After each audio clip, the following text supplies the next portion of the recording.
aman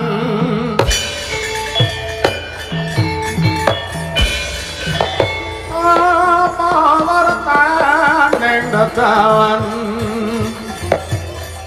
ning dalan akeh wong mati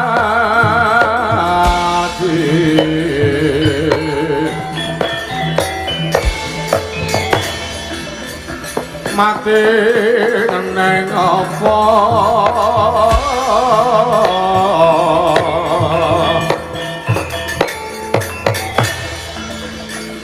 mati suduk sarira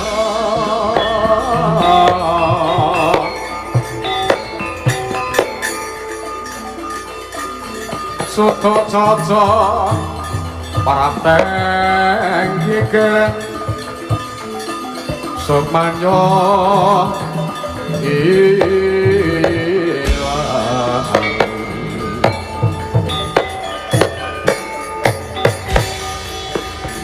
ora kanyo dosa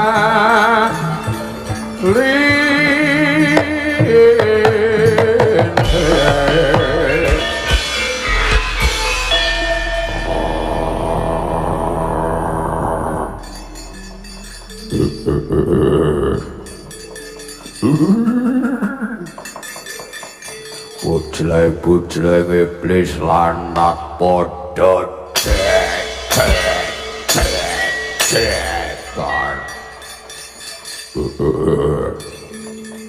Wo sajak iki jago saka kasepuhan barat. Diten ngaku kowe sapa? Apa kira-kira kadigdayanmu wis timbang boboting yudha kelawan jago saka Sengkapura? Ya iki Patih Surati Mantra ngaku sapa kowe aja mati tanpa aran.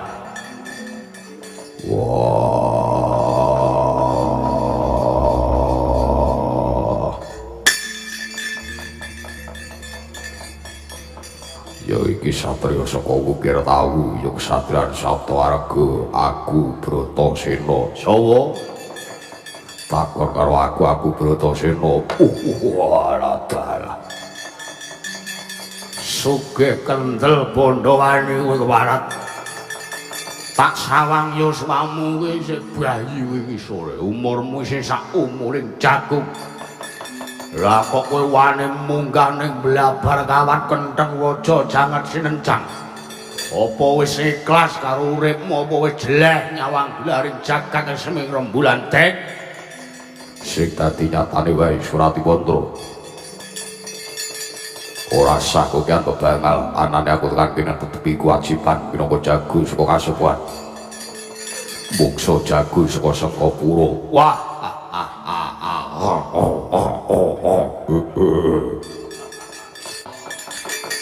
ora minggat saka ngarepanku apa kelakon nak senteng dasmu giandul mestakamu.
malah ditenani karo sing jenenge Bratasena. Kamangka kekarepan lan panjangkane angger Kangsa Dewa kuwi nggone nganake adon-adon menungsa ki monggo mancing atmajane Prabu Basudewa. Menggeh-menggeh. Nggo mancing atmajane Prabu Basudewa sing jare wong-wongane bule. Anak mbarepe bule, anak tengahe ireng cemane. Terus sing anak keri dhewe wedok. Wah, aku gelut karo Bratasena kok mah ditenani setan ora. Ata. Tak sawang kae bocah bule, bocah ireng cemani karo cah wedok rada adoh. Tak mundur aku tak nubruk cah kae.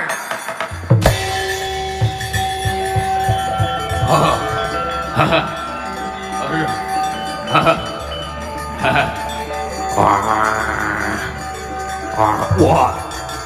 Bratasena kuwi. Hei. Oi.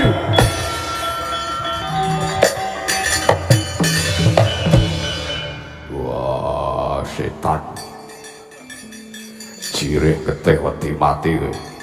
Surati Pandra. Durung babak kulitmu, durung putung dalumu, durung pecah nyawamu. Wis nglunga saka blabar kawan, tututi sak putarmu.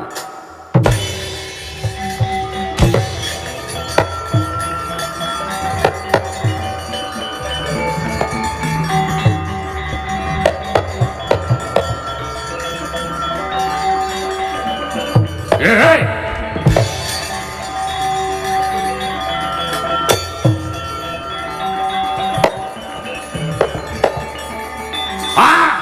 Wedan! Hey!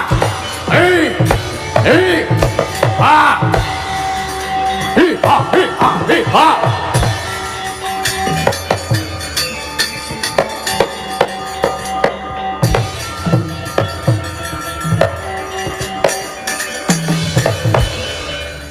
Menungso ora tatanan. Lah kok kowe jagus kok saka pura? Malah loncat saka blabar kanton kaca, malah nubruk karo Kakrasana. Wah.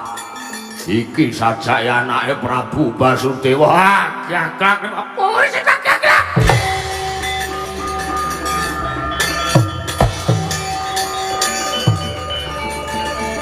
Wah.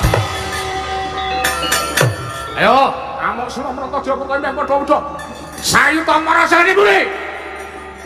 Apa dianggep marjanto aku ki anak Demang Sagopa, najan aku anak Demang Widara Kandhang. Apa tu anggap aku ringkih mungsuh dapurmu? Kowe iki jago saka Sengkapura wis nyalahi pernatan hukum. Lehmu tanding mungsuhmu urung mati kok kowe wis lunga. Hei!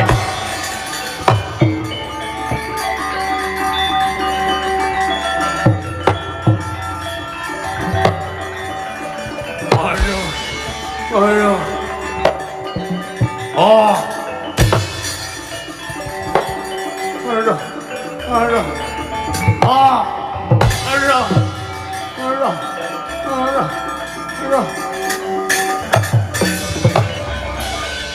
Menungso ora tatanan. Iki Kakrasana ya karsana agi wae entuk pusaka anyar. Lah kok wis kon jajal nggo ngramasi nggo mecat nyawane menungso kaya diapur.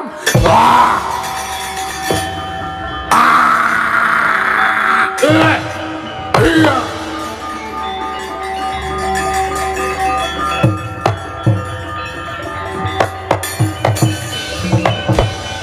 Tar.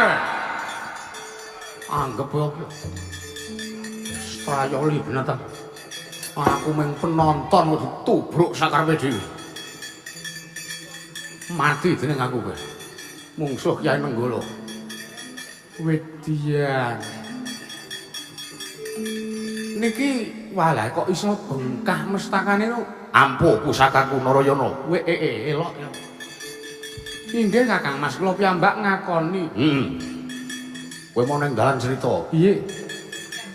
Kowe mau ning dalan cerita nek kowe ya entuk pusaka senjata cakra. Iye. Ampuh Nenggala karo senjata cakra.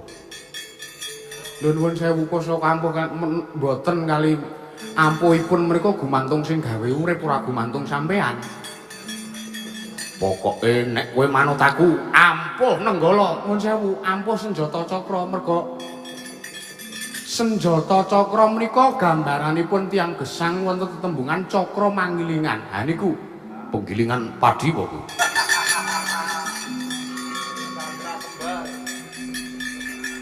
Nek rumangsaku kok cakra mekanik blas. Ayo saya ngawur meneh kaya wong siji kae. Menawi ndaratur kula ampuh cakra timbangane Nenggala. Ampuh Nenggala, ampuh cakra, ampuh Nenggala, ampuh cakra, ampuh cakra. Nenggala. Ketutuh dhewe ora. Hei, sapa mateni Paman Surati mantra para? Wah.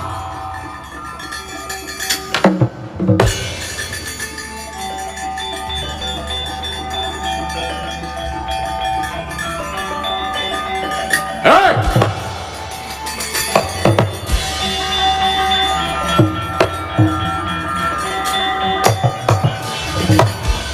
Aduh, Paman. Paman. Panjenengan sampun dumugi ning Sirna. Walah edan keparat wong Sengkapura. Kuandane Paman Suratimanto dirokti menungso kae bakal tak buru tekan ngendi papan malah.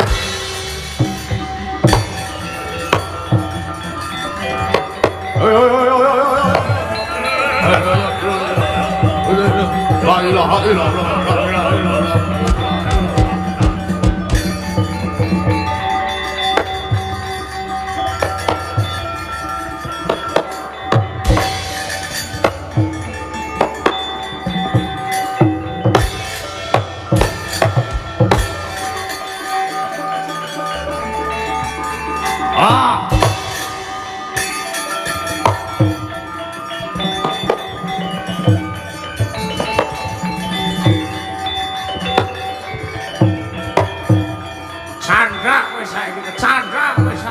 Oh, adine nyusul.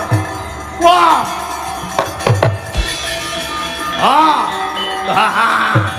Woi. Woi.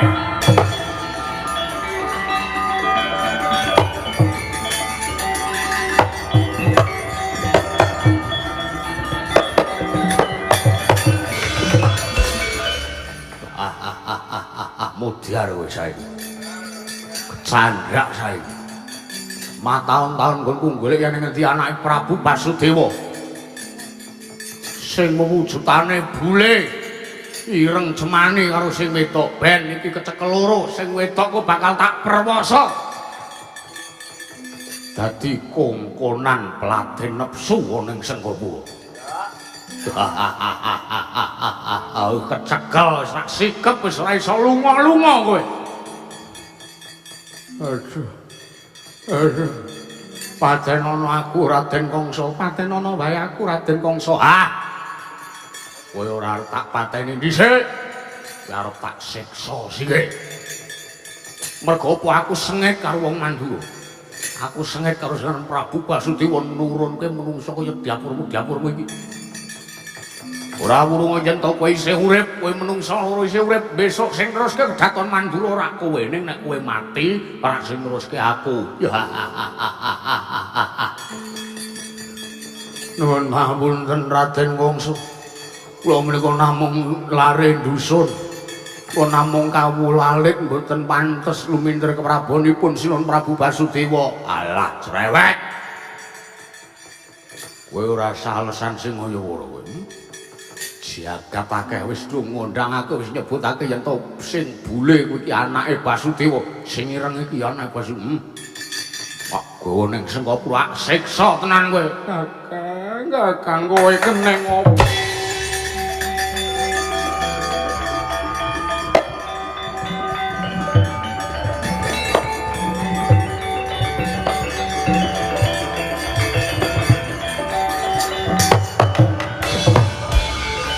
Wanodya tama ngambar arum sang kusuma yatal mawur madu pranta madu pranta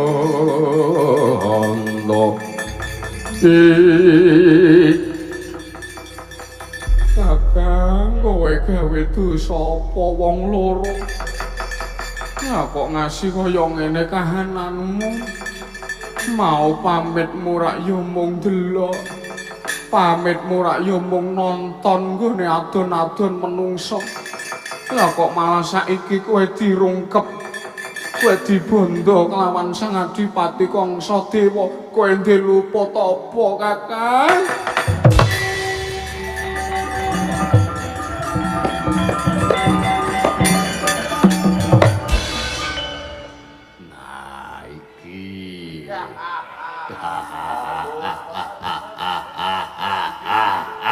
wah wis rasane teng srenut wanggepe opo kakange lulak patenane adine tak nggone jaburan sak kadipaten Sengkapura kelakon panjang aku ngudhe tawong Mandura hari dumawur mengawur-wurahan tengarane ngajurit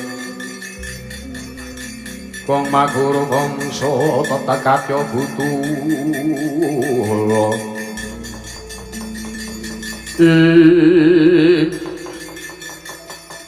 ucap wis binanda sang kekalih sang Raden Kakrasana miwah sang Narayana wis den dekep dening sang Kangsa Dewa ananging krana praptanira sang Bratajaya weruh wong wadon ayu nulya kwarangsang manahira sang Kangsa Dewa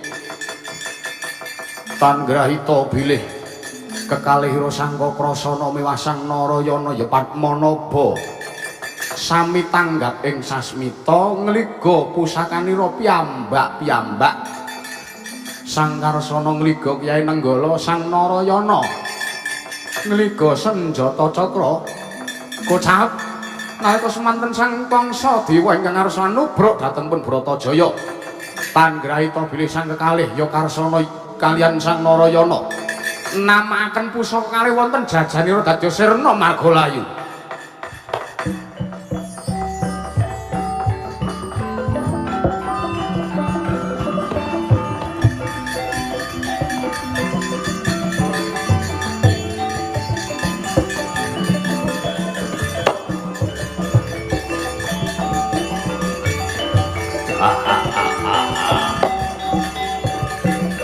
kelakon panjang aku perwasa kowe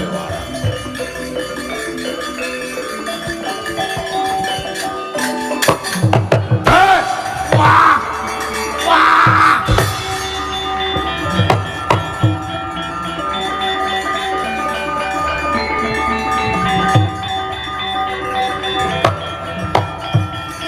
loh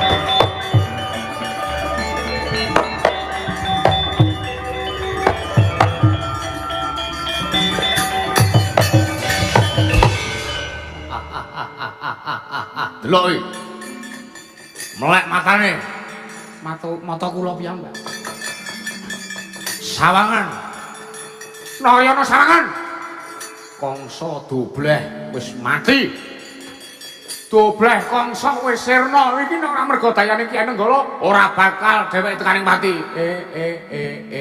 mengke riye wiwit kapan panjenengan ngliga Kyai Nenggala? Lho. Kangsa mati mergo aku ngliga Kyai Nenggala. Tak tamake ning dadane. Mengke riyen niki tinimbangane wonten sengketa pusaka lho niku. Kula menika ngliga senjata cakra. Ah, ngapusi. Lho, estu kula mboten goroh gek-gek panjenengan sing ngapusi. Ora. Narayana mbok sumpah. Mbok demi napa? Demi Kyai. Aku ngliga Kyai Nenggala, tak tamake dadane dobleh Kangsa Dewa. Mati dhek bengkak dadane. Mengke riyen kula ngliga senjata cakra asra. Mau wis apik-apikan aten, wis gumathuk nek luwe ampuh. Kyai Nenggala mbangani senjata cakra. Nuwun sewu kula menika ya rumangsa duwe lelabuhan kalih sampeyan. Kula niku ya ngliga senjata cakra pun sakniki ngeten mawon apik-apikan aten mawon. Nggih. Pokoke nek Kangsa le mati ora saka Kyai Nenggala, kowe tak antemi. Antemono mboten napa-napa. Kula wis kulina diantemi Kakang Udawa. Mangantemi ora apa-apa. Ning sakniki apik-apikan aten mawon. Sampeyan mangaku mangarani ora apa-apa, mangrebut kewenangan kula. Kangsa mati mergo dayane Nenggala. Ning niku rak putra Mandura. Nek nganti Sinuwun Prabu Basudewa tekan kene terus nesu, sapa sing mateni anakku Kangsa? Lah, sampeyan nampa paukuman. Nampa pidana pati sing sak murmat mergo nyawa, ijole nyawa. Ya wis nek ngono senjata cakra wae sing mati. Ora iso ya sori.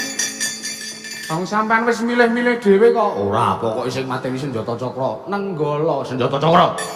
Nenggala sing mateni Nenggala, sampean dhewe lho sing muni, pokoke ampuh Nenggala. Lah apa lah senjata cakra niku meng kaya gir nggih tawuran. Pokoke sing mateni Kangsa Nenggala, sing mateni Kangsa cakra mekanik ndas. Sing mateni Kangsa Nenggala, sing mateni Cakra. Waduh, anakku Kangsa mati iki. Ngandel ora?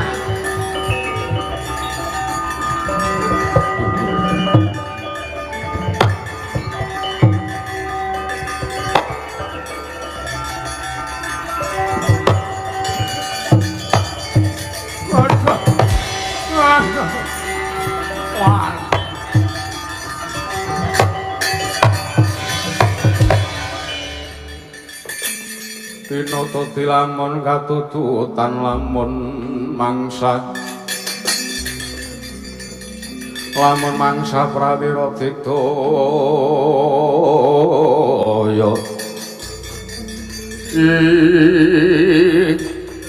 Walaitan yo jagat dewa Bathara jagat pangestu kaya Bathara jagat Patendra Jala Dewaku Walah pengangkah Atmajaku Kangsa Dewa kuwi nganake atun-atun menungsa pengangkahe arep nggo ngetokke kasudibiyane wong Sengkapura lah kok iki malah anakku tekaning mati iki eneng bocah telu sapa sing mateni anakku sapa sing mateni anakku sapa kowe ngaku sapa aranmu nyuwun pangapunten sinuwun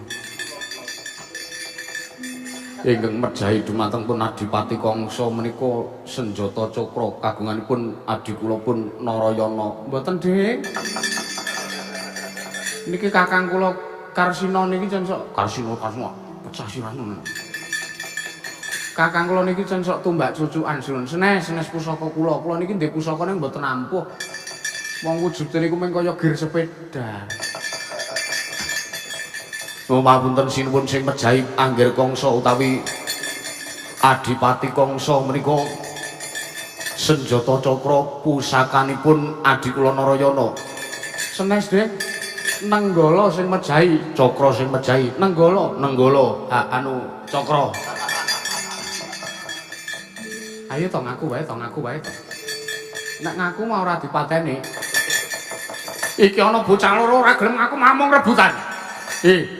Nggih, kowe ngaku ora ngaku apa kelakon tak percaya. Nyuwun pangapunten, kula ajri kula tak ngalah mawon sinuwun. Nenggala pusaka kula ingkang mejahi dhateng pun sinten niku Parmen sinten niku. Nek gugup ki aja meksa matur, tak omongke kene. Aja nek aku nampa pidana mati piye? Anggapmu apa? Sing mateni Kangsa ki senjata cakra. Ya jare kowe arep ngalah. Ah ora situ. Ya nyuwun pamunten sing mejahi niku Kyai Nenggala. Aduh, matur nuwun yo, Gel.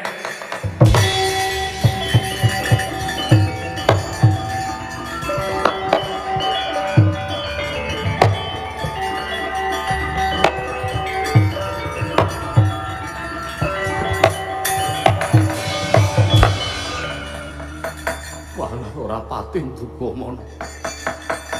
Ngatasi kowe iki mung bocah angon wae kok iso mateni reretu ingkang depane ning Prajanegara Mandura. Niki panjenengan mboten duka. Ora, malah aku ngaturke panuwun. Sapa mau sing mateni mau sapa? Sing mateni Kangsa mau sapa? Arep tak paringi bebungah Nenggala Cakra. Sing bener siri. Sing mateni aku sinuwun. Lho, iki marane bocah wedok. Iya, aku ingkang mateni. Tok kapake? Tak emplok.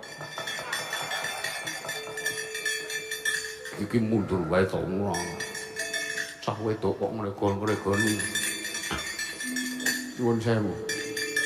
Menapa kula keparengan ngaturaken sembah bekti wonten ngersanipun Sudarma kula. Piye? Maksudipun menapa kula kepareng ngaturaken sembah bekti wonten ngersanipun Sinuwun Prabu Basudewa. Piye? Muni piye? Kowe takon oleh napa sembah bekti apa ora? Oleh ngaturke bekti ngersaku apa ora? Lah kowe iki cah telu ki anakku kok nggih. Wah, lah edan. Wah. Kok rasana iki Narayana. Bratajaya jan anakku tenan.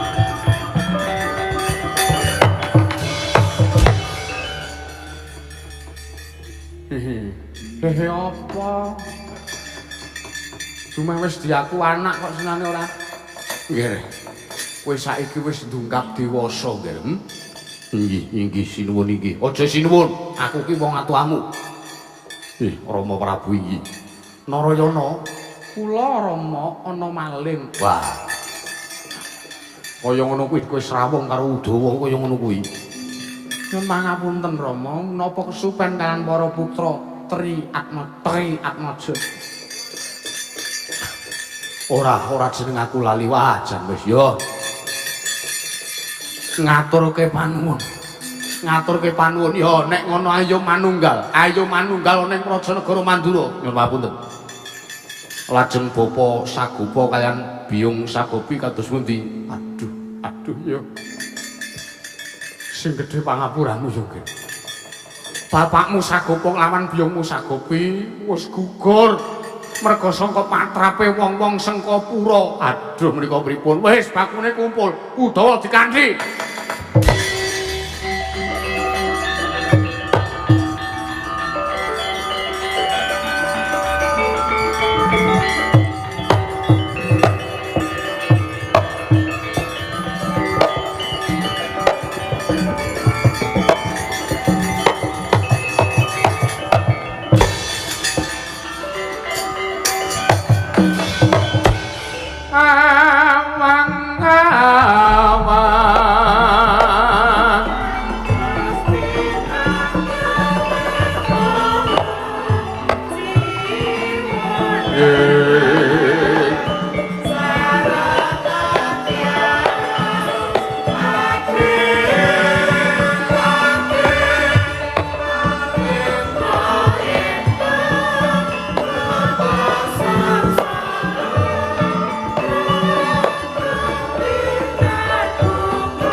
Gesangira Triatmaja Mandura karengka ginala wentah wonten negari ing Mandura. Kocap wektu mlampah manengah madeg ing negari Kumbina ya negari ing Widarba. Ing mriku kathah sangjaning para raja Narpati kengarsa ngayonake sekaring kedaton nenggih Sang Dyahayu Dewi Rukmini. Kocap sangka kathahing para raja Narpati kaya-kaya nggayuh nugraha tumurun pindhane pulung kamulyan nenggih Sang Dewi Rukmini kula wau.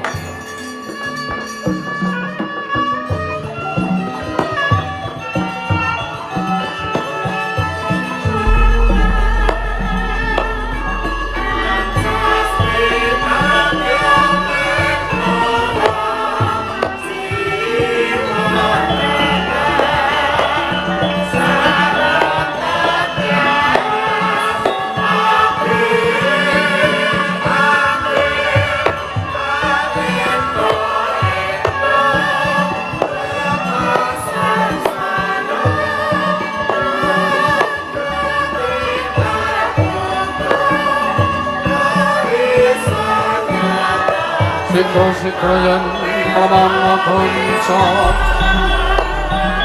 sikra ngrakit arang sesangga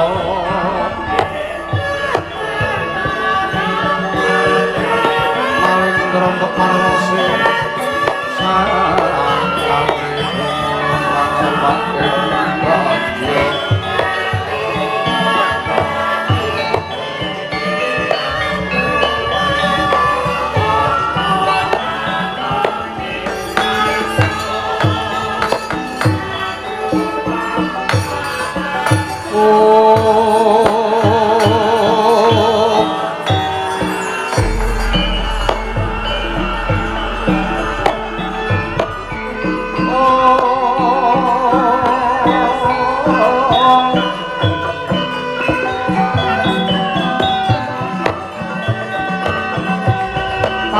Prayata kinarya mangse dina kombang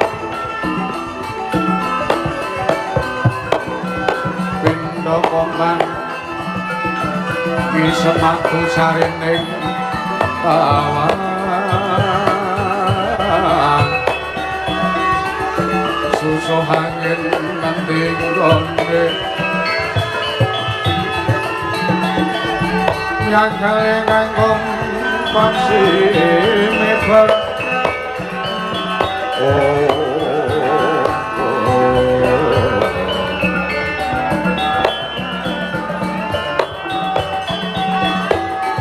makarana ngelmu kang sanjata mengku lireng kasarajanan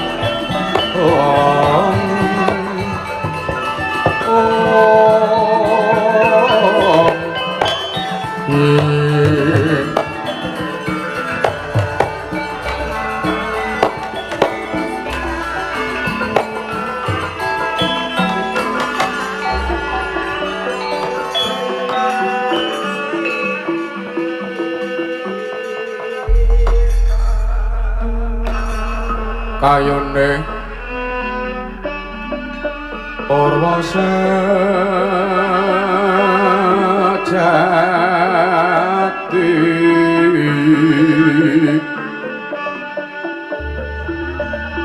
angiro jagat godhong kinarya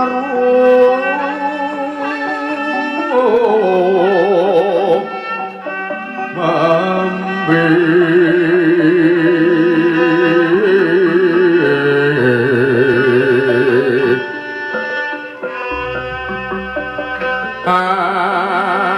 pratapa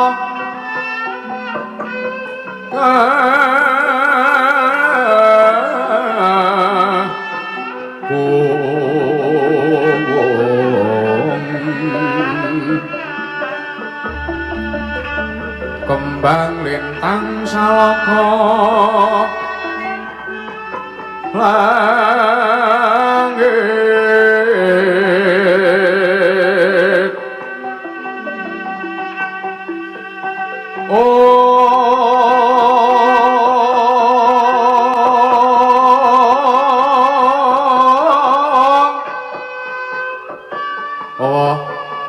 Surya lan tengsu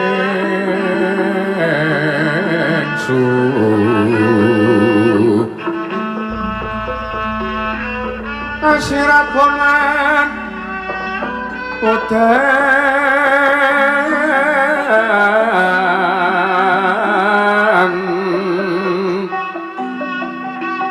puncak angkasa bumi bengkara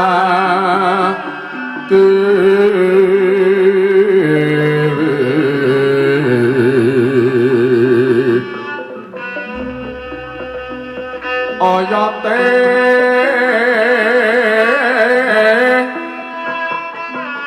bayu bajra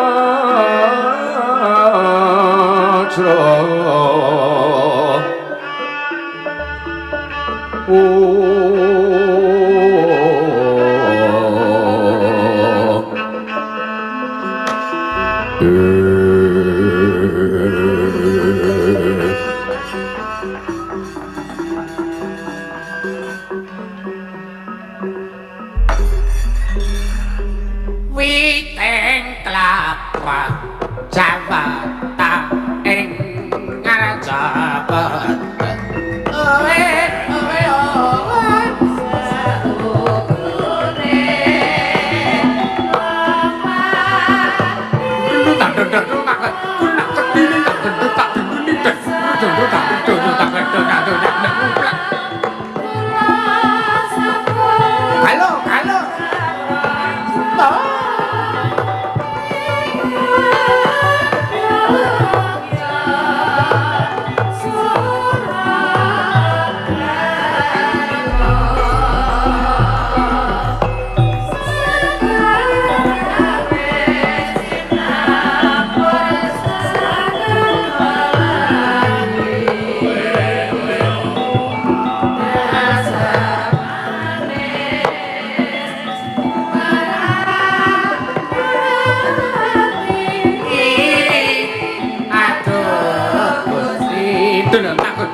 Namet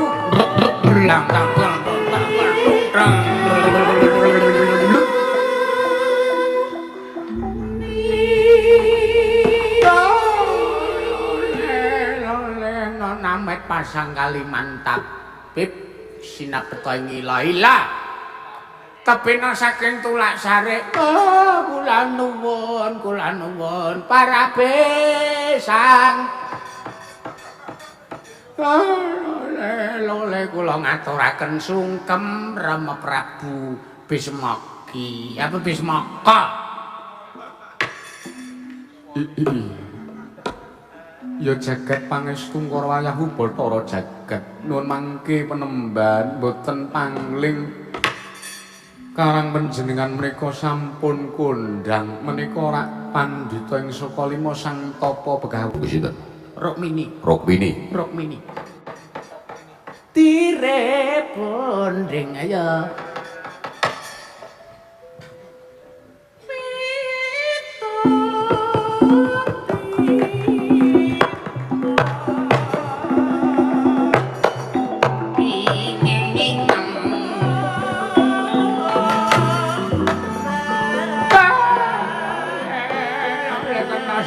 Kembal manyar-manyar doneng dungkal wana alas dadi wana dek iki ngono ya tuwekmu irung bangir awake sapa dek irung bangir ya tuwekku labrakang senak awake sapa dek iku ngono ya dek Rukmini janggut nyatis wae sapa dek iki ngono ya tuwekmu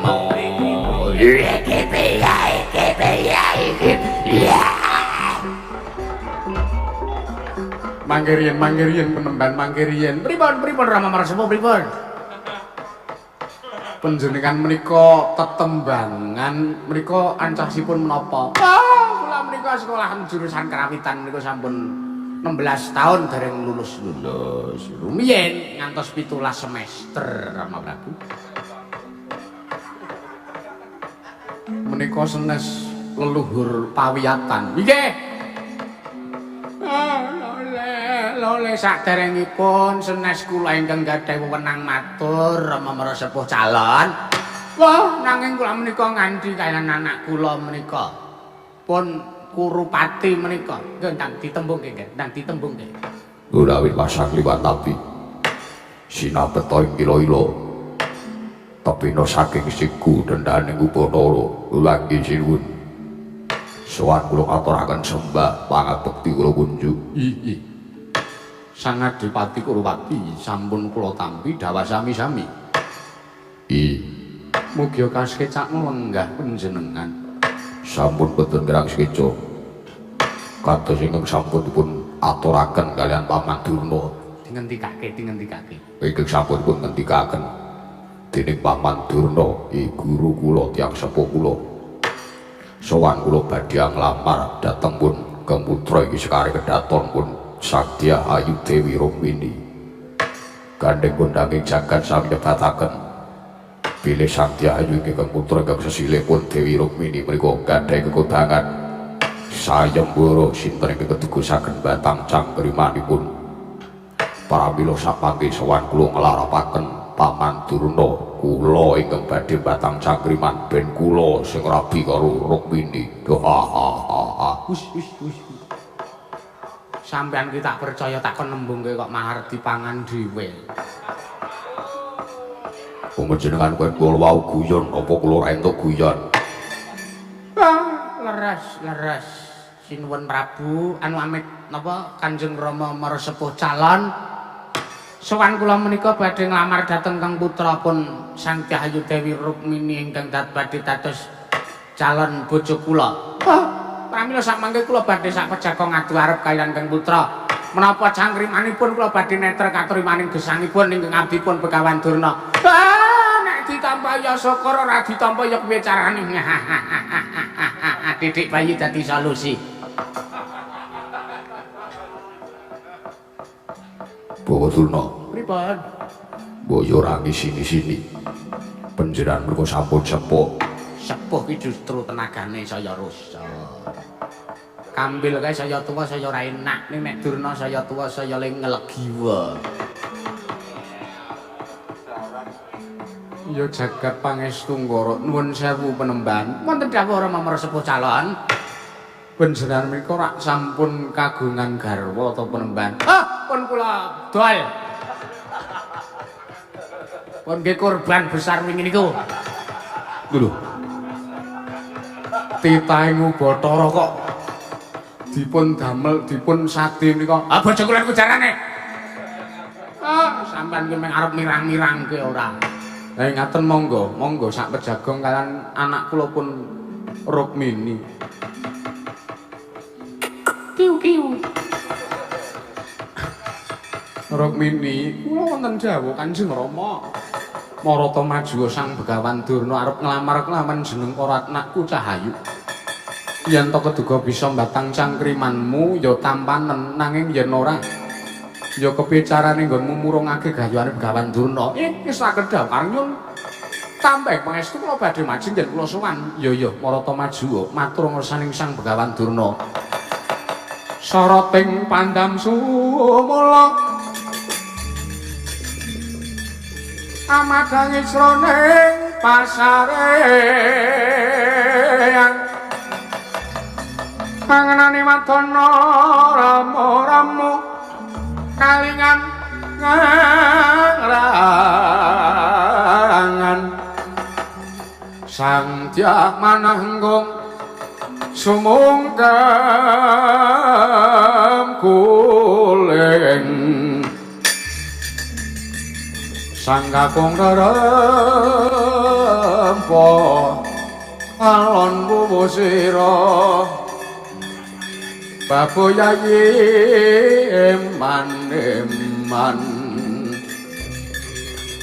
maneman eman Wiraten nek Brantayai ulun tadah runtik ulun tadah runtik syukur ora kowe wis kepentok Rukmini wis ora iso mundur mburimu wis tembok lole cah wedok kale nglendhi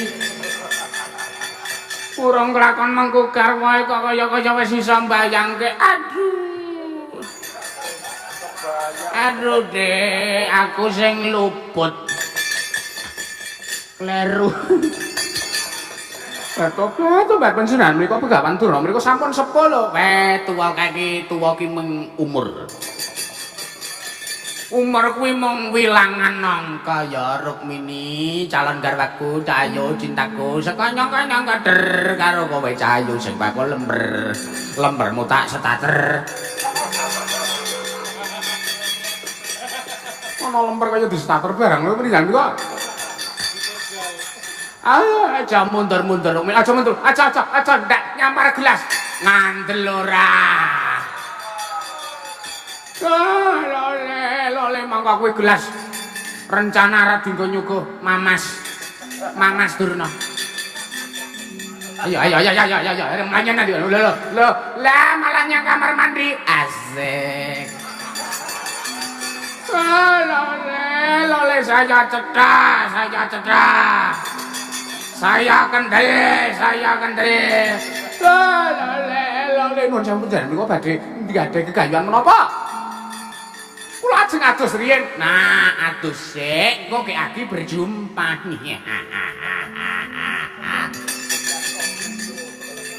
Eto ben wong sewu lho penemban mriki jagongan radi mriki.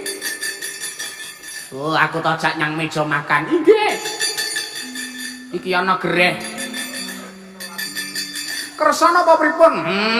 Delalah aku ngelih.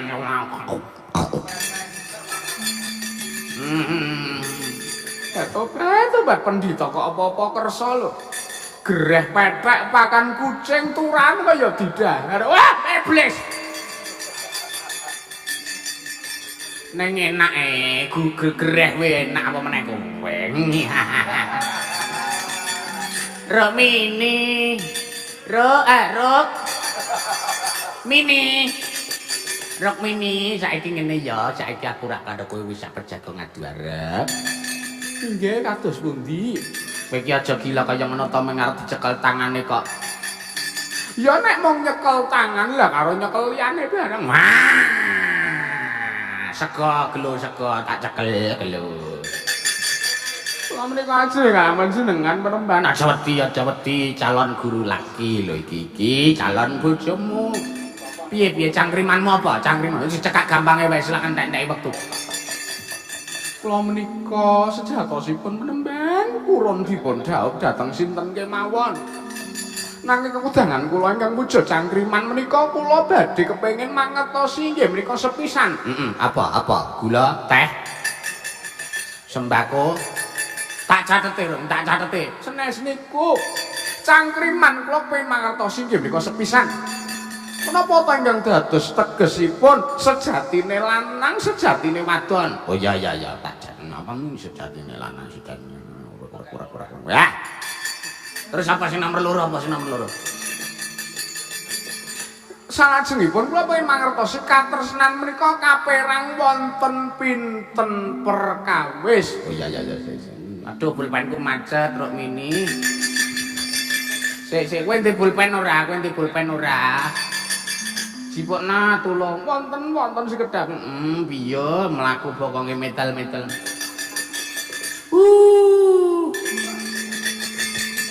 Jan kebayang-bayang. Matur nuwun ya Ruk Mini, matur nuwun. Matur nuwun ya Ruk Mini. Di kuping dirungokke saking mriki mawon siku. Sik ketoke kok kaya ana wong ngindhik iki karepe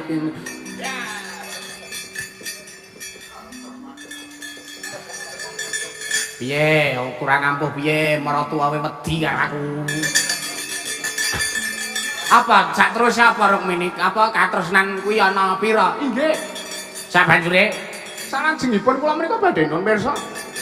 Tukuling tresna menika saking pundi lajeng ingkang maringi tresna menika sinten banjur menawi sampun pikantuk tresna menika kedah kepripun anggenipun nglampahi tresna. Oke. Saiki ngene ya tak jarwani ya. Ruk Mini tak jarwani saiki. Tresna. Sing siji mau apa jenenge sejatine lanang sejatine wadon kuwi tegese wong lenang ya nindakake darmane wong lanang, teges wong lanang ora macak wedok.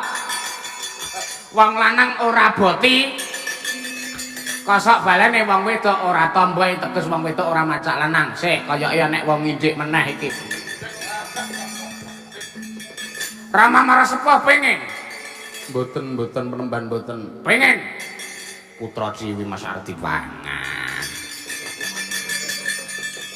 Inggih salajengipun sejatine lanang sejatine wedok ki kowe. Banjur katresnan ki ana loro, tresna sejati karo tresna mirunggan. Tresna mirunggan ki mung tresna karo bondone. Umpamane sing wedok sugih, sing linang kepengin ngrabi sing wedok ki mung mergo ngukup bandane. Ora mergo tresna lahir batin. Kosok balene umpama wong wedok nguyak wong lanang, delale wong lanang sugih. Kuwi aja percaya karo katresnane wong wedok sing kuwi mung lames, kuwi mung katresnan mirunggan. Ning kosok balene nek kowe entuk rondo anyar, mangka sugih. Kowe aja mikir ringa-ringa diopeni. Kuwi tegese katresnan kuwi kaperang dadi kuwi. Lajeng dhukulipun tresna, dhukuling tresna kuwi saka mripat medhun nyang dada, saka dada mlebu nyang ati, saka ati nyang usus besar, saka usus besar, terus dadi tuwuh rasa tresna sih katresnan. Bener apa ora? Kabeh sing wis tak aturke kuwi bener apa ora? Nuwun pangapunten menika lepat remban wae. Aja mlayu kowe, aja mlayu Ruk Mini.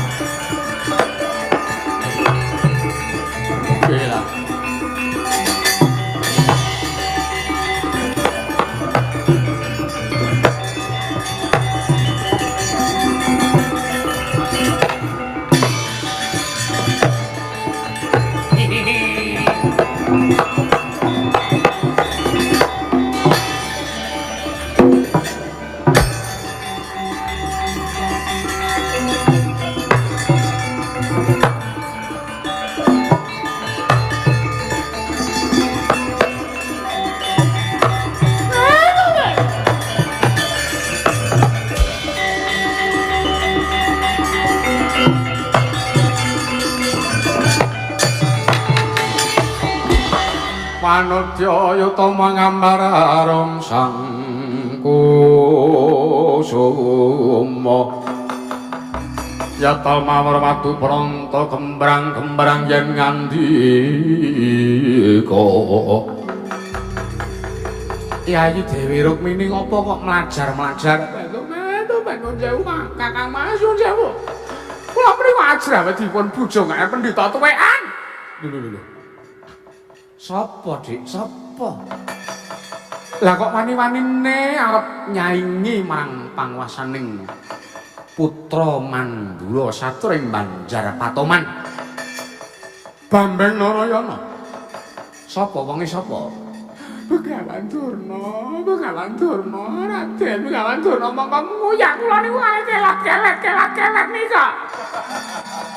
Monggo ketoke niku sengaja sarunge diplotroke Mbaka Sithik.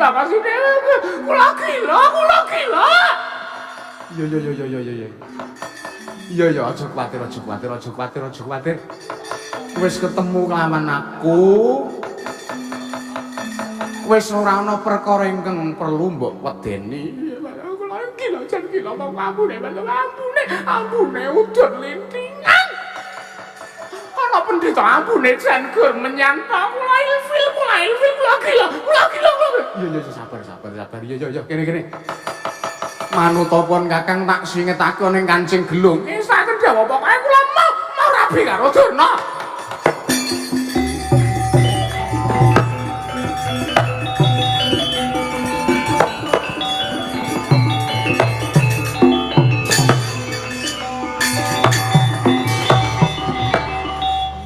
Wong tuwek mbregil. Tekan kene nggawa pentrungan. Wo terong ding kae. Ngopo wong tuwa kok gawani terong semono gedene ya? Mak wedene mongso iso girap-girap kowe Begawan Durna.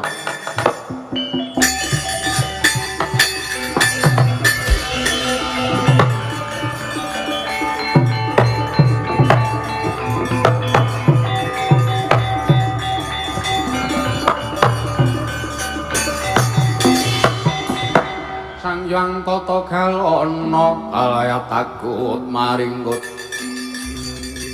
siung nyokang mawinges wingis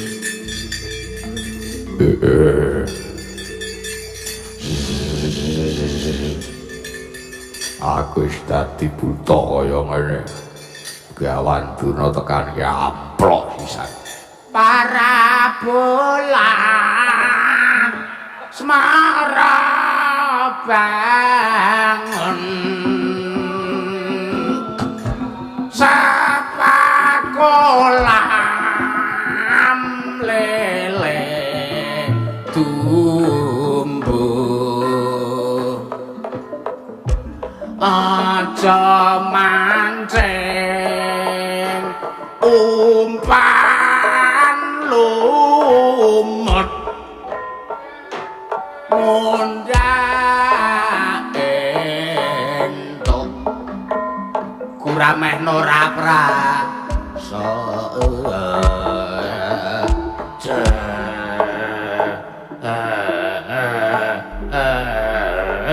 ketoke jan faktor Rusia saya tuwa ki terus angel arep gedhe iki Rukmini Ruk sayangku cintaku oh my darling nemaluroro jiroro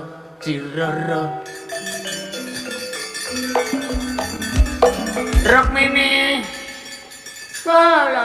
lole iki kok nang petengan kaya ngene iki iki nang gazebo iki kapan le bangun ya iki ya Rumangsaku kok gazebo agi wae ana iki rumangsaku ket mau urung ana. Aku rene mau jam 6 sore iki urung ana gazebo kok saiki ana iki. Apa gazebo tiban apa ya? Loh. Elak gazebone ana fitur iso bergetar barang. Kok gek Rok Mini ndelik nang isor gazebo. Rok Mini. Sayangku cintaku saka nyong kader. Kowe ndelik ning ngisor gazebo iki apa? Rok Mini, wujan. Lah. Iya. Oh, iki gazebo. Oh, iki sak nggo tabuhan gong. Iki tabuhe candal kene berarti iki sekitar kene iki sok dienggo uyon-uyon iki wong tabuhe gong neng kene. Rok Mini kok gak kowe ning nggon dhuwur gazebo, kok gak kowe ning nggon dhuwur empyak. Rok Mini.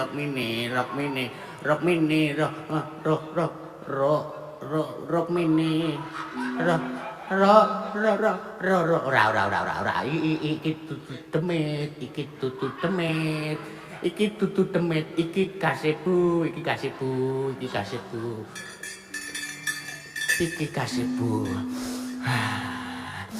Relax, Drono relax. Iki tutu demit, iki meng gazebo. Iki meng gazebo sing iso mlaku. Iki meng gazebo.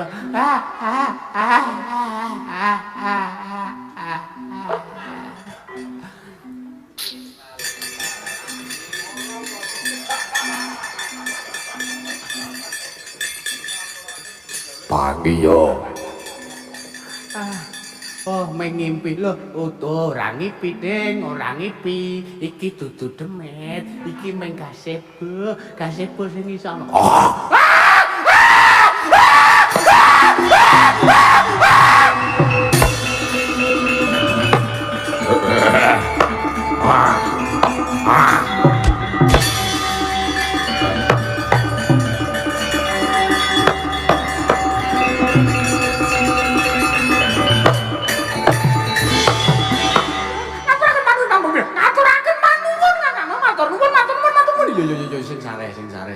Sing sare. Lulu kleru sing sare.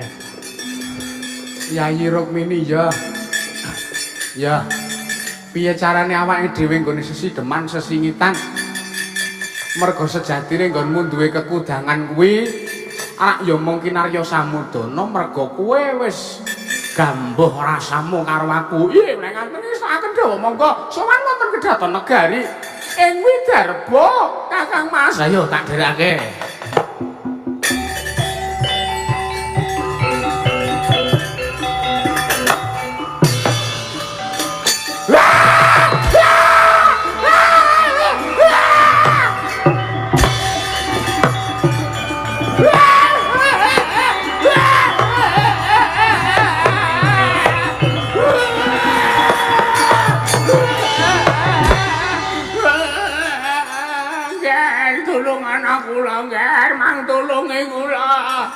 Paman Arya Tumbeng kenging Rama.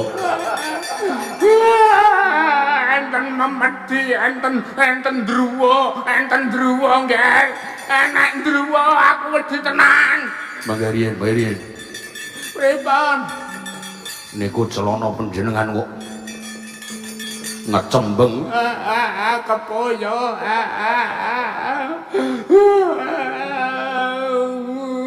Manggarian.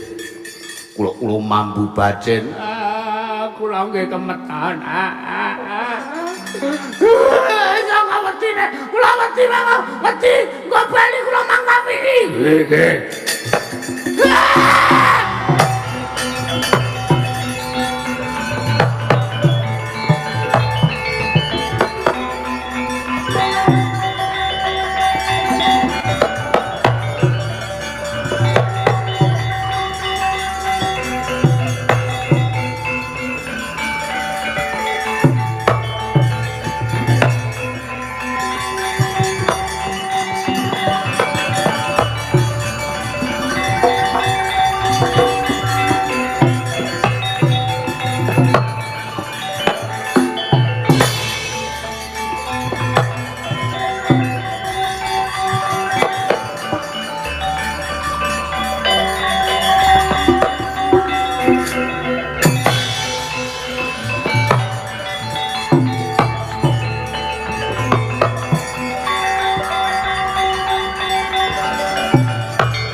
swamya ngambrang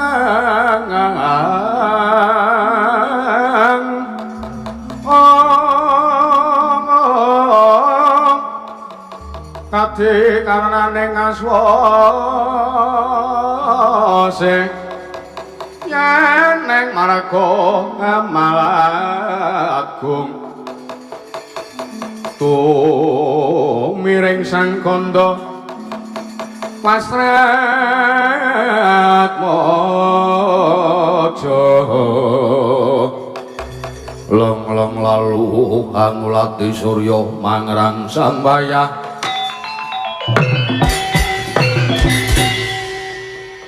iya jagat pangestu ora mengko dhisik Rukmini wonten paring dawuh Kanjeng Rama ora engko sik mau sekawit ingkang nglamar sira Atmajaku ki lak Begawan Durna inggih lah kok malah iki dadi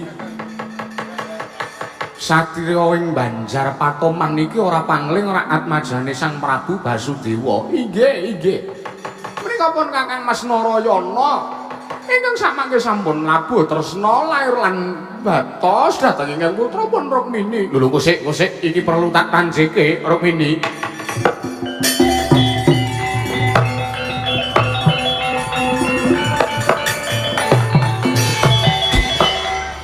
orang kusik lah kok kowe ngrusak pernatan nyuwun pangapunten kula ngrisak pernatan ingkang pundi sekawit nek kowe gelem winengku garwa dening sapa wae waton wong iku bisa mbatang wong dadi cangkrimanmu. Ora kok iki Narayana kapan le mbatang cangkrimanmu? Panjenengan kepengin mangertosi benjang menapa leh kula mbatang cangkrimanipun kang putrapun Rukmini? Iya. Menika jalur tresna. Kadosipun boten sandadak ambatang cangkriman wong kula menika rasanipun sampun gambuh kaliyan Yayi Rukmini. Kula kinten menika mboten saged pun wastani nerak pernatan awit rasa kula kaliyan rasanipun Yayi Rukmini menika sampun mathuk lan sampun gambuh. Wah, ora iso kaya mangkono seranane Narayana.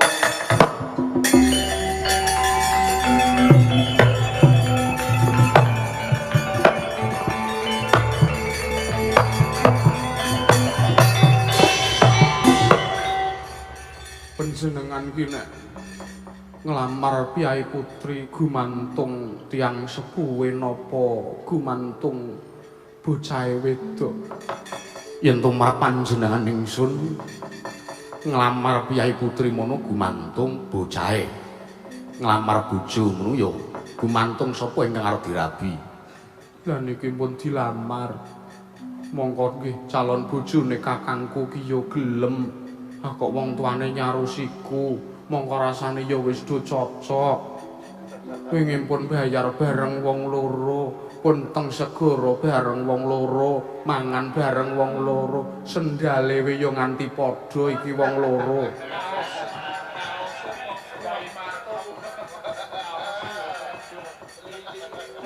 apa iya nggih mosok yo ora arep dipengestoni lho kebangetan timen wong tuwa kebangetan timen ana dadi wong tuwa kok kaya ngono ya wis langgeng Narayana lan anakku Rukmini